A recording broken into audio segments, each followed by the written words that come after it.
We have over 100 banks working with Ripple today around the world. Did you hear the Ripple founder? 100 banks are already using Ripple, and now XRP seems to be the #1 choice of US President Trump to be held as a national crypto reserve. Plus, BlackRock CEO Larry Fink says Bitcoin could go to 700K, but when? And then there's a lot happening with Sui, Solana, and even a plan to take Ethereum to $10,000, but is it even possible? This is your Altcoin Buzz News.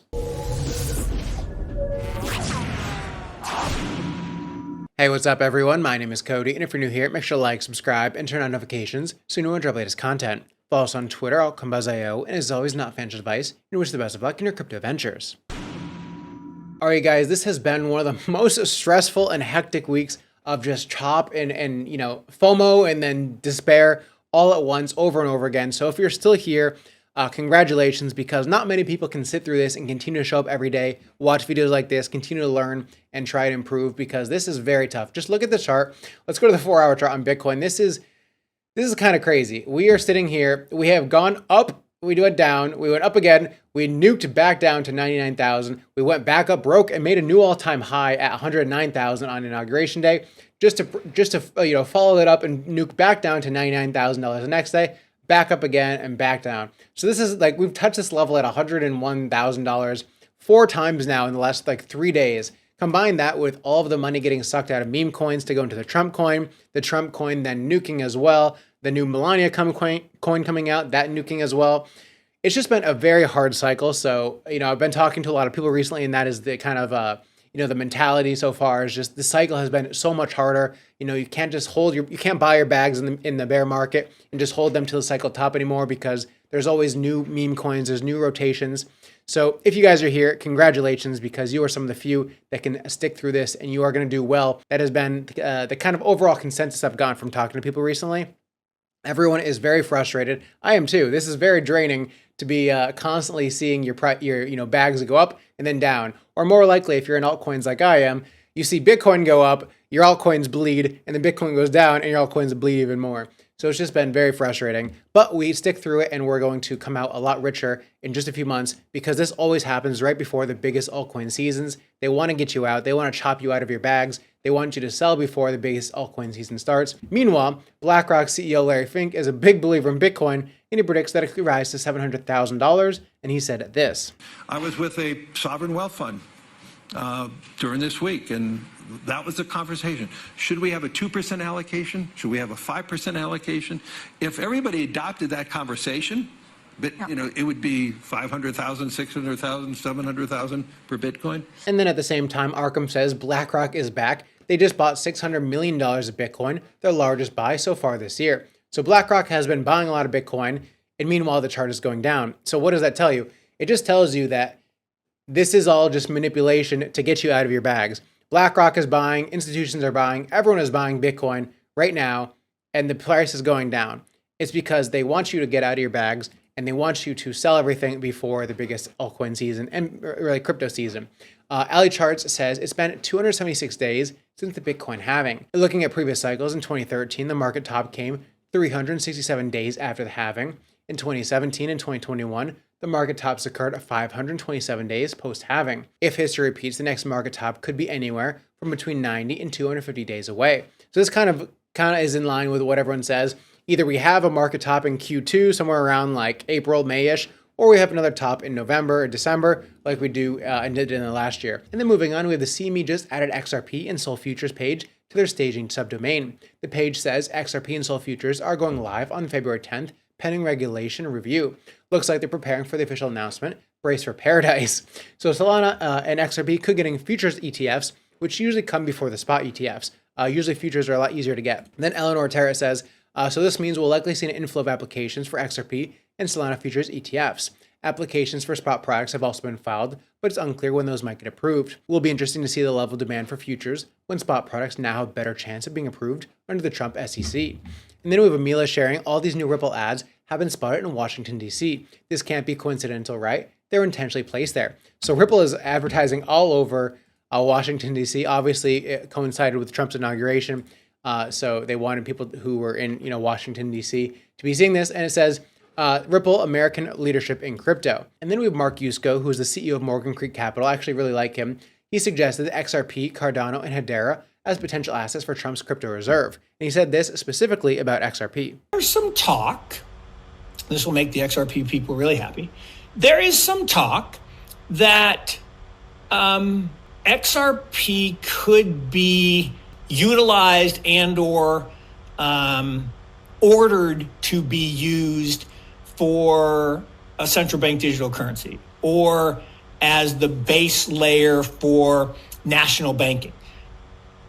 I don't know if it'll happen or not, but that's one that if that does happen, that changes things. So if that is true, XRP is the #1 crypto asset other than Bitcoin that could be a reserve asset for the United States crypto reserve, which is kind of crazy.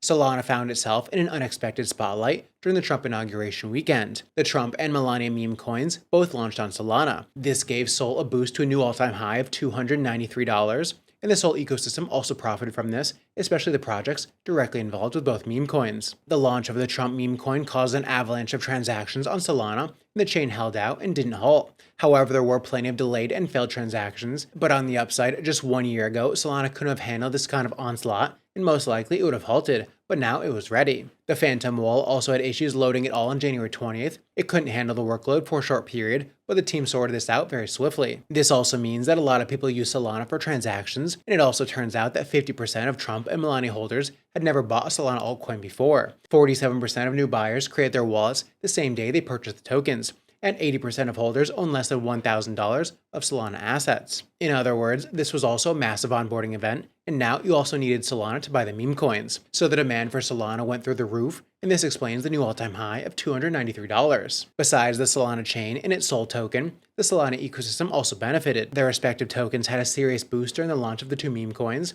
Now they're cooling off a bit again. Many apps in the Solana ecosystem also profited from this, not only DEXs, but wallets like Phantom, Solflare, and Backpack as well. So the bottom line is that the Solana chain got battle tested to the max, and it didn't crack.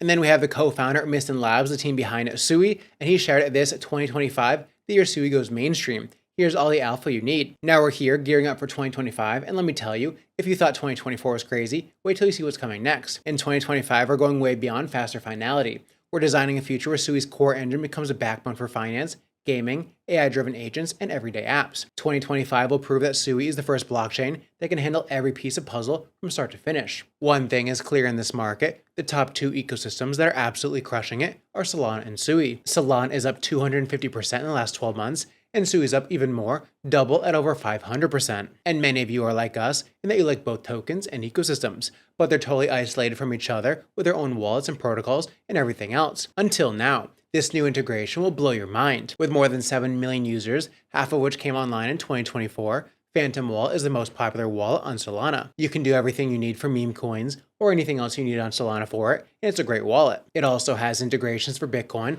Ethereum, and Polygon blockchains as well. And aside from Sui, this covers nearly all important blockchains. And we're psyched to let you know that Phantom's newest integration is going to be with Sui. Very soon, you'll be able to support your activities in the two fastest growing ecosystems from the very same excellent wallet. Phantom is already a leading wallet, and while we like the native Sui wallet, it can be limiting to be on only one blockchain. You'll be able to use both or the Phantom wallet for convenience to buy memes or NFTs or games or whatever you want across either chain. And if you need to bridge between the two, Wormhole, Portal, and a couple other bridges can help you out with that. And Sui holders will see a nice bump in adoption from support of one of the biggest wallets in the industry. The Solana lending protocol Save Finance recently added support for the Sui Lend protocol, and we expect to see more integrations and support after this wallet integration. And the way we see it, all three from Solana to Phantom to Sui win from this deal. And then we have Justin Sun from Tron, who is giving advice on how he would get Ethereum to $10,000 if Ethereum were under his leadership. So he says, my first week plan, halt the ETH sales immediately and optimize revenue. So if you guys don't know, the Ethereum Foundation is notorious for selling Ethereum constantly. They're always dumping Ethereum, and everyone who holds ETH kind of hates that. They're constantly selling their ETH. I mean, they have to pay for expenses, obviously, but they only sell Ethereum. They dump Ethereum like crazy. And it's kind of like disheartening when the company who's making the product is constantly selling. It's like if the CEO of one of the stocks that you're holding is constantly selling his stocks nonstop, you would think he probably doesn't believe in it that much. So the Ethereum Foundation will immediately cease selling ETH for at least 3 years. Operational costs will be covered through Aave lending, staking yields, and stablecoin borrowing. This ensures ETH supply remains intact, aligning with our deflationary goals and reinforcing market confidence. 2. Heavily tax Layer 2 solutions immediately. Significant taxes will be imposed on all Layer 2 projects, ensuring Ethereum generates at least $5 billion annually in taxes, whether in stablecoins or tokens. All collected tax will be used to repurchase ETH and burn it in a fully decentralized manner, period. 3. Streamlined Ethereum Foundation operations. The staff will undergo drastic downsizing, retaining only the most capable team members. Remaining employees will receive significant salary increases, transitioning Ethereum Foundation into a purely merit-based system that rewards performance and results. And 4. Adjust rewards and increase fee burns. The node rewards will be reduced, and more emphasis will be placed on fee burning mechanisms. This ensures Ethereum remains deflationary, solidifying its position as a store of value. Focus exclusively on Layer 1, and ETH reaches $10,000. All resources will be redirected towards Ethereum's core Layer 1 development, prioritizing scalability, security, and adoption of ETH reaching $10,000. With these decisive actions, ETH is poised to break 4,500 within the first week, setting the foundation for long-term success. So what do you guys think? This is Justin Sun's idea for how to get Ethereum to $10,000. Everyone who has been holding ETH that I've been talking to so far this cycle is very sad that they've held it. It's been a very big opportunity cost because if you bought Ethereum at $2,000, it's up like maybe 50%. At most, it's up like 100% from your buys. So you have at most a 2x. Meanwhile, you could have bought Solana at like $50 around the same time, and you'd be up almost like 4x, 5x on that money. So everyone who's holding ETH is kind of upset, and rightly so. I mean, it's underperformed pretty much everything so far this cycle. And so this is Justin Sun's idea on how he could get ETH to $10,000. Let me know what you guys think in the comments down below. And then lastly, we have Aurora Labs launches no-code platform, Aurora Cloud Console. So Aurora Labs has launched its self-serve zero-code platform, Aurora Cloud Console, designed to help developers and businesses build custom blockchains. According to the platform, Aurora Cloud Console will allow users to deploy customized Ethereum virtual machine compatible blockchains and benefit from key features of the Near protocol. With the console platform, users can quickly launch scalable blockchains, create meme coins, or scale global communities. Given the growing importance of blockchain technology in today's innovative landscape, such a platform could prove crucial for developers and businesses alike. Aurora provides smart contract-enabled EVM-compatible chains called virtual chains, which allow for scalability across applications. The platform is interoperable with Ethereum, Near, and other blockchains. And projects building on Aurora include Near, The Graph, Curve, Gnosis Safe, Pyth, and Covalent. So that is Aurora Cloud. And that is it for today, guys. Bitcoin not looking the best, but if we can hold above this level here at 101,000, we are looking okay. We don't want to see it close below, so we don't want to see it go down here, retest the underside of this, because then we're probably going back down towards $90,000, and that does not look very good. I'm not saying that's going to happen. We could very well hold here at $102,000 and then continue upwards. That's a very real possibility, but we don't want to see a close below here because it's probably going back down to the bottom of this range afterwards. So hopefully we are all praying for the best of Bitcoin, but it's not looking that amazing for the market right now. I will say though, this is when people make money. It's when the market is not looking good. You find projects to invest in that are undervalued. You find projects that are down, that are red on the day. You buy when there's blood in the streets like today, and then you profit when the days are green and you sell. The fact that we are still here and we've been going through this very tough bull market so far, it has a lot to say. So I hope you guys enjoyed this video, and I'll see you guys tomorrow.